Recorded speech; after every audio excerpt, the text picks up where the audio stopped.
Kumusta mga kaibigan? Maligayang pagdating sa aking channel. Narito kami na may magandang video.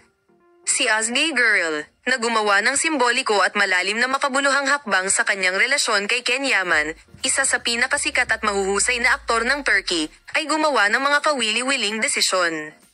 Ang pagpapalit ni Azgay Girl ng kanyang apelyido sa Ken at pagiging Azgay Yaman ay hindi lamang nagbubukas ng bagong pahina sa kanilang kwento ng pag-ibig, ngunit inihayag din ang lakas at kaseryosohan ng kanilang relasyon.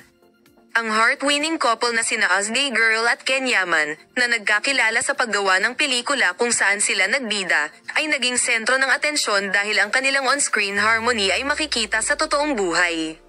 Bagamat pareho silang sinubukang panatilihin ang kanilang pag-iibigan sa ilalim ng radar, ang kanilang mga tagasunod ay naghinala na may espesyal na bagay na pinagsasama-sama sila. Sa paglipas ng panahon, nakumpirma ang mga haka-haka na ito at nagpasya ang mag-asawa na ibahagi ang kanilang pag-ibig ng hayagan.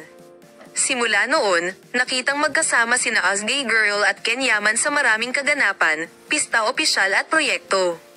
Bibigyan ka namin ng detalyadong impormasyon sa paksa. Magpatuloy sa panonood ng aming channel, Palem.